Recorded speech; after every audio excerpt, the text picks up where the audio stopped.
निर्भयता ही बचाव है। किसी भी चीज़ से अगर आपको बचना है तो निर्भयता ही आपको बचा सकती है। लेकिन निर्भयता का मतलब ये नहीं होता कि किसी के घर पे पत्थर मार के आकर निर्भय हो जाओ। निर्भयता का मतलब ये होता है कि आप सहज हो, शांत हो और फिर कोई भय आपको सता रहा है तो आप बचोगे नहीं। अगर आपने कुछ नहीं किया, शांत हो, सहज हो, तो आप निर्भय रहोगे, तो हमेशा बचे रहोगे, हमेशा सुरक्षित रहोगे। अगर गलती करोगे तो प्रकृति उसके अनुसार आपको दंड देगी, फिर वहाँ निर्भयता काम नहीं आती। अगर आप कोई गलती करके आ जाते हो और सोचते हो कि मैं निर्भय हो जाऊँ, तो वहाँ फिर आपका बचाव नहीं होगा। लेकिन अगर आप सहज होने के बावजूद भी भय में रहते हो, परमात्मा से जुड़ने के बावजूद भी भय में रहते हो, तो आपका बचाव नहीं होगा। लेकिन निश्चित है, यदि आप निर्भय रहे तो निश्चित ही आपका बचाव होगा। अभी तक संसार में जितने भी हम देखें, जो निर्भय रहे हैं उनका बचाव हुआ है। उनके बचाव करने के लिए जितनी भी व्यवस्थाएं हो सकती हैं, वो सारी व्यवस्थाएं अपने आप बन जाती हैं, किसी को बनाने की ज़रूरत नहीं पड़ती। लेकिन अगर आप भय में होते हो तो अपने आप प्रकृति को एक निर्देश दे रहे होते हो कि मुझ पर आक्रमण करवाओ, मुझे नुकसान पहुंचाओ, क्योंकि कहीं ना कहीं आप अपने आप से इस तरह से प्रोग्राम हो रहे हो कि मेरा नुकसान होने वाला है। तो नुकसान होने वाला है, इसका मतलब है कि आपने प्रकृति को संदेश दिया कि आप मेरा नुकसान करो। और निर्भय होने का मतलब ये होता है कि आपने प्रकृति को ये संदेश दिया कि मुझे कोई नुकसान नहीं हो सकता, और सच में फिर ऐसा ही होता है कि आपको कोई नुकसान नहीं होता। अच्छा, आप किसी के घर पे पत्थर फेंक कर फिर निर्भय क्यों नहीं हो सकते, और निर्भय होकर भी आपका बचाव क्यों नहीं होता? क्योंकि आपके मन में ये बात बन गई है कि आपने किसी का नुकसान कर दिया है। तो यदि आपने किसी का नुकसान कर दिया है तो फिर आप नुकसान बराबर होता है भय। भय क्यों उठता है? या तो किसी का नुकसान, दूसरे का नुकसान हो, या हमारा नुकसान हो। नुकसान से ही भय जुड़ा हुआ है। तो आपने दूसरे का नुकसान किया है तो आपकी मति में नुकसान घुस गया है। तो आपकी मति में यदि नुकसान घुस गया है तो वो भय का कारण बनेगा ही। यदि आप अपने आप को नुकसान पहुंचाओ या किसी दूसरे को नुकसान पहुंचाओ, वो भय का कारण बनेगा। तो आपको न तो दूसरे को नुकसान पहुंचाना है, न खुद को नुकसान पहुंचाना है। आप दूसरे के लिए भी कल्याणकारी रहो, खुद के लिए भी कल्याणकारी रहो। यदि आप दूसरे और खुद के लिए कल्याणकारी रहोगे तो निर्भयता का वास अपने आप आपके अंदर आता चला जाएगा। और निर्भयता से बड़ा बचाव कुछ भी नहीं है। बाहर आयोजन करने से कुछ नहीं होगा कि आप अपनी सुरक्षा के बाहर आयोजन खड़े कर लो, उससे आपका बचाव नहीं होगा। क्योंकि कई बहुत सारे धुरंधर ऐसे हुए हैं जिन्होंने बाहर आयोजन जरूर कर लिए सुरक्षा के, लेकिन फिर भी उनका बचाव नहीं हो पाया। तो आयोजन वास्तव में करना कहाँ से होता है? क्या अंदर से आयोजन करना होता है? नहीं, अंदर से भी आयोजन करने से कोई फ़ायदा नहीं होगा कि आप पे तलवार लटक रही है और आप अंदर से आयोजन करते रहो कि मेरा नुकसान नहीं होगा, नुकसान नहीं होगा। असल में ये आयोजन अंदर और बाहर से नहीं होता, सर्वव्यापिता से जुड़कर अपने आप निर्भयता आप में वास करने लगती है। और निर्भयता वास करने लगती है तो व्यवहार में निर्भयता घटने लगती है। और निर्भयता घटने से फ़ायदा ये होता है कि अपने आप सहज हो जाते हो। असहज व्यक्ति क्यों होता है? असहज होने का मूल कारण भय है, डर है, चिंता है, क्लेश है। तो चिंता और क्लेश भय का कारण ही तो बनते हैं, इसीलिए आप असहज होते हो। और निर्भय हो जाओगे आप। निर्भयता बिना विश्वास कभी नहीं आती। जब तक आपका जो रक्षक होता है उस रक्षक पर आपको विश्वास नहीं है, तब तक निर्भयता नहीं आएगी। या तो आप निर्भय हो जाओ या एक रक्षक खड़ा कर लो, दोनों ही आपको निर्भयता देंगे। अगर आप निर्भय हो जाओगे तो रक्षक अपने आप आपके पास आ जाएगा, या सही रक्षक को चुन लिया तो निर्भयता अपने आप आपके पास आ जाएगी। तो दोनों में से कोई एक काम कर लो। तो हमें रक्षक को पकड़ लेना है। जैसे इसका एक एग्जाम्पल मैंने पहले भी दिया है कि किसी का पिता बहुत ही ताकतवर इंसान है, किसी शहर का, किसी राज्य का, तो उसके बेटे को कोई चिंता नहीं होती। वो निर्भय रहता है उस क्षेत्र में कि मेरा पिता देख लेगा। तो निर्भयता उसके अंदर क्यों आई? क्योंकि उसे अपने पिता पर विश्वास है। क्या विश्वास है उसे अपने पिता पर? कि मेरा पिता मेरी रक्षा कर लेगा, इसलिए विश्वास है ना। मतलब उसको रक्षक उसने बना लिया, तो निर्भयता उसको मिल गई। और कोई व्यक्ति जब निर्भय हो जाता है, इसके भी बहुत सारे एग्जाम्पल्स हैं। सत्य के लिए कई लोगों ने लोगों के लिए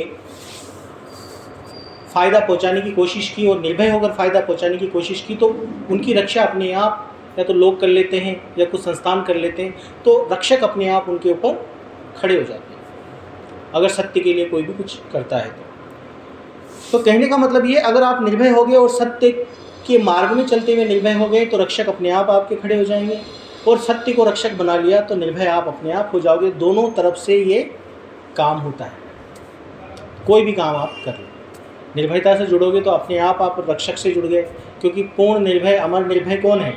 अमर निर्भय परमात्मा। लेकिन हमारे जो अनंत जन्मों की प्रैक्टिस है वो भय की है। हम हमेशा हर चीज़ में क्या देखते हैं? डर देखते हैं। यही हमारी अनंत जन्मों की प्रैक्टिस है। अब ये इतनी जल्दी तो छूटेगी नहीं। अंदर से, बिल्कुल अंदर गहरे से यही है कि छोटी सी कोई भी चीज़ अड़चन आती, कोई परेशानी आती है तो हम तुरंत भय के सागर में छलांग लगा देते हैं।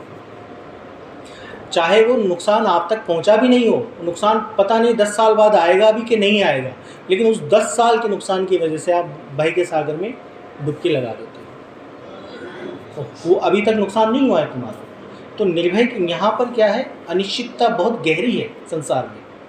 ये मस्तिष्क आपको बार बार प्रताड़ित करता रहेगा, तेरा कुछ भी हो सकता है, तुझे कुछ भी हो सकता है, तेरी परिस्थितियाँ बिगड़ सकती हैं, तू गरीब हो सकता है, तू बीमार हो सकता है, तेरे पे कोई आक्रमण कर सकता है। ये परिस्थितियाँ, ये अनिश्चितताएँ, मस्तिष्क की जो अनिश्चितताएँ हैं वो बार बार आपको प्रताड़ित करती रहती हैं। तो ये मस्तिष्क की जो अनिश्चितताएँ हैं, इनको कैसे ठीक किया जाए?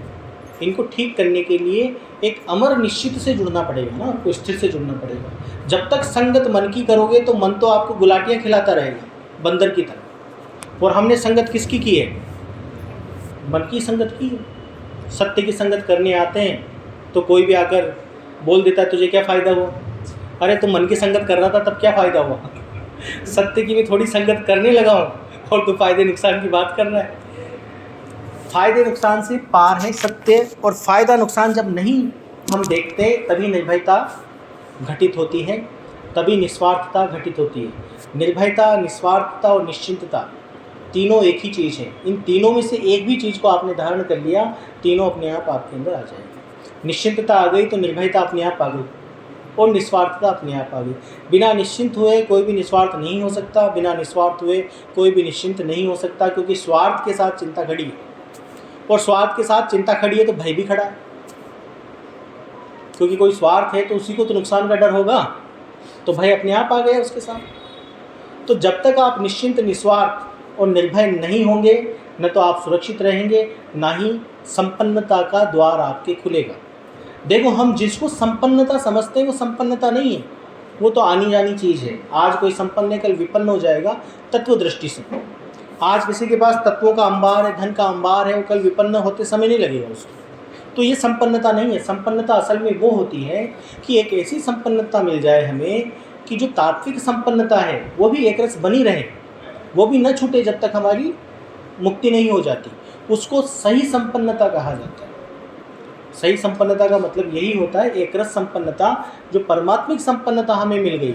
तो परमात्मा का इतना समर्थ तो है ही, अगर कोई इतना समर्थ नहीं मानता उसको कि वो आर्थिक और सामाजिक संपन्नता दे आपको, अगर आप ऐसा नहीं समझते हो तो आपको परमात्मा मानने का कोई अधिकार नहीं है।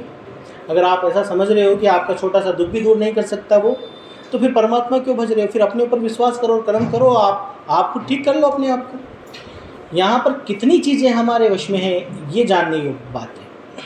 कितनी परिस्थितियाँ आपके हाथ में हैं, कितने दुखों को आप सही कर सकते हो? नहीं कर सकते हो। अब कंट्रोल में है ही क्या हमारे हाथ में? कुछ भी तो नहीं है। 2-4 चीज़ें कंट्रोल में हैं बस, वो भी हमको प्रतीत लगता है कि कंट्रोल में है, लेकिन वो भी नहीं है जो चीज़ें लग रही हैं आपको लग रहा है कि सांस लेना आपके कंट्रोल में नहीं है, आपको लग रहा है कि हाथ हिलाना आपके कंट्रोल में, तो वो भी नहीं है आपके, मतलब आपके कंट्रोल में शून्य है। तो आपको परमात्मा का सहयोग लेना ही पड़ेगा। आप खुद के सहयोग से कभी सुखी हुए कहाँ? कभी सुखी नहीं हुए, कोई सुखी नहीं हुआ। ये इतिहास बता रहा है। पूरा इतिहास पढ़ लो, हर देश का इतिहास पढ़ लो, हर क्षेत्र का इतिहास पढ़ लो, हर राज्य का पढ़ो, हर सोसाइटी का पढ़ो, हर जाति का पढ़ो, हर धर्म का पढ़ो।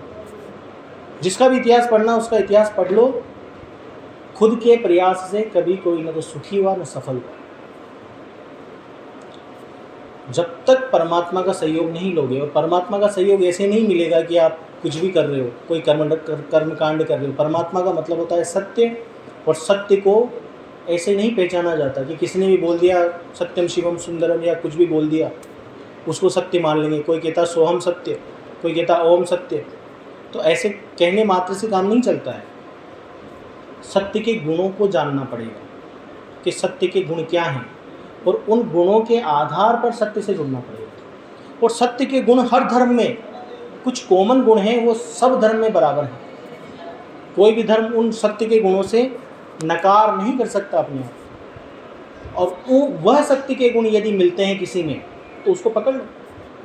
देखो, अमर हर कोई कहेगा कि हम परमात्मा अमर है, हर कोई कहेगा अजर है, हर कोई कहेगा समर्थ है।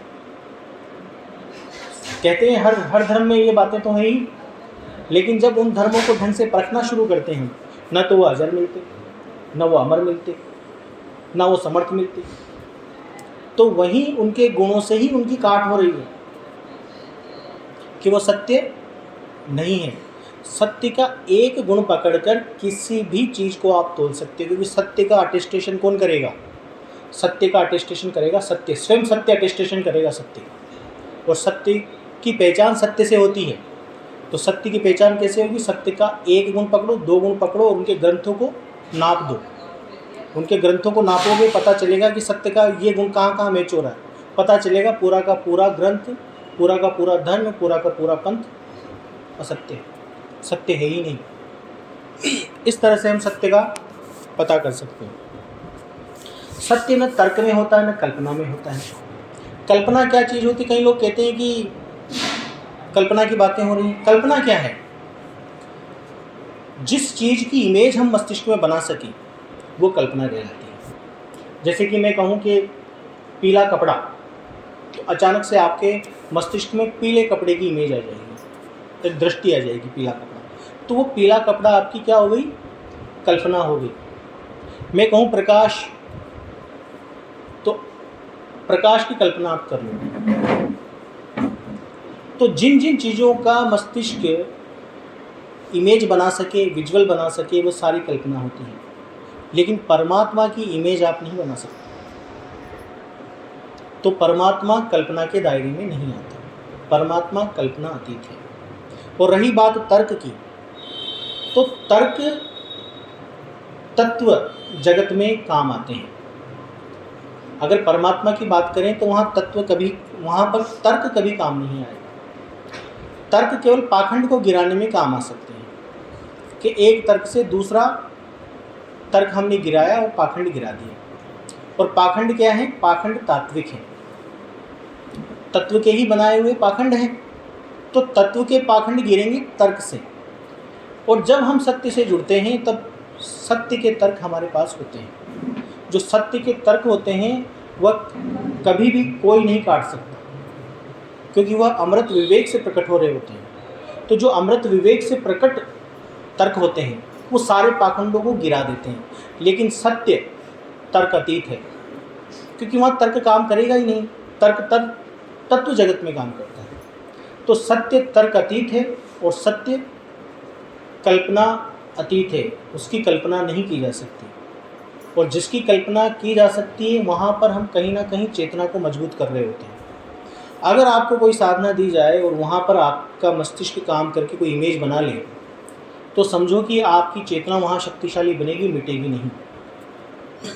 लेकिन सत्य से जब हम जुड़ते हैं तो हम कोई दृष्टि नहीं बनाते हैं, निर्दृष्टा की ओर जाते हैं।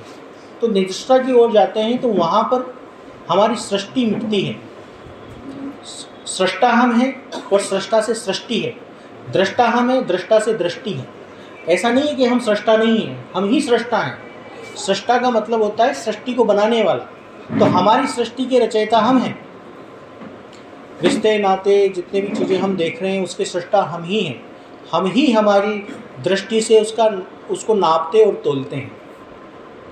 तो जो दृष्टा है वही सृष्टा है, और दृष्टा से दृष्टि है, सृष्टा से सृष्टि है। तो दृष्टा और सृष्टा ये निदृष्टा और निसृष्टा के बगैर खत्म नहीं होंगे। और जब तक सृष्टि है जब और दृष्टि है तब तक बंधन है, तब तक अमुक्ति है।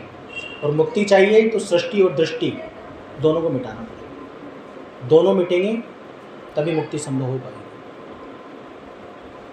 और ये बिना निर्भयता, बिना निस्वार्थता, क्योंकि स्वार्थ से सृष्टि खड़ी होती है, भय से सृष्टि खड़ी होती है और चिंता से सृष्टि खड़ी होती है। क्योंकि चिंता एक कैंसर है। कैंसर में क्या होता है, एक सेल से बहुत सारे सेल डेवलप हो जाते हैं और धीरे धीरे धीरे धीरे वहाँ गांठ बन जाती है। ऐसे ही चिंता, भय और स्वार्थ कैंसर है जीव का।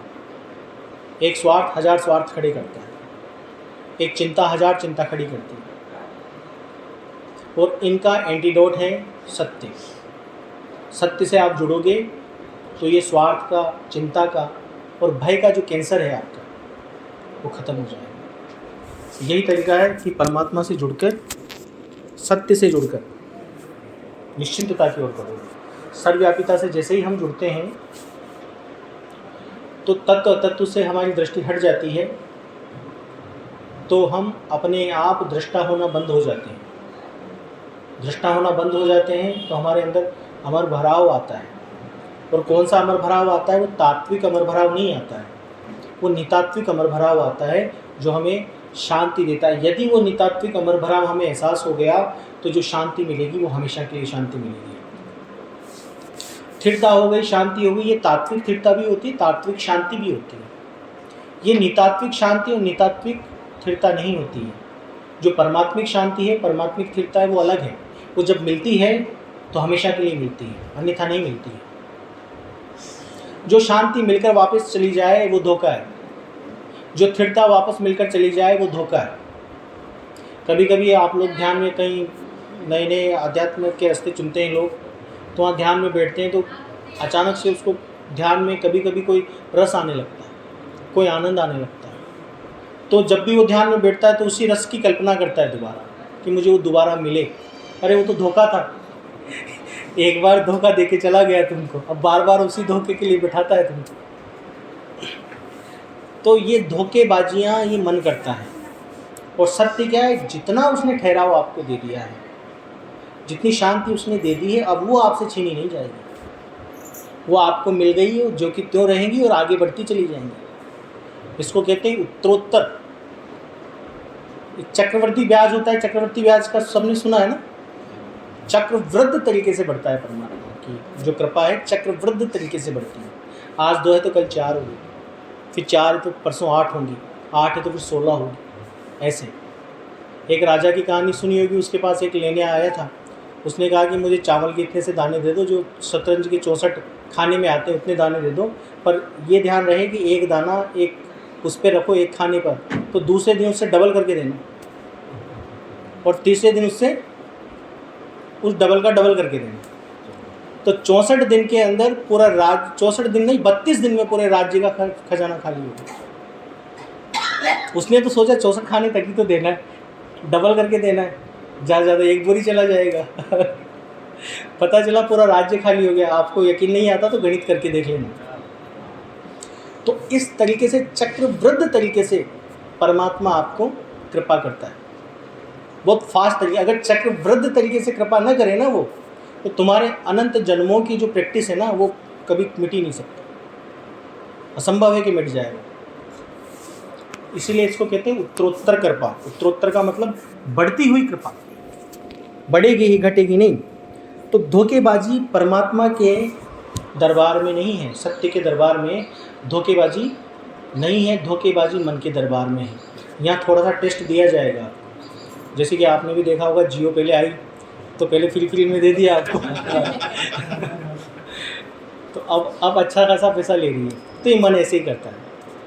थोड़ा सा रस चखा देगा आपको, वो लग गया रस, अब उसी को ढूंढने में पूरी ज़िंदगी खर्च कर देते हो। और सत्य उसके उलट काम करता है। जो दे दिया वो तुम्हारा, जितनी ठहराव, जितनी शांति, जितनी कृपा मिल गई वो तुम्हारी, अब वो बढ़ेगी ही घटेगी नहीं। ये सत्य का काम। सत्य ठगी नहीं करता, मन ठगी करता है।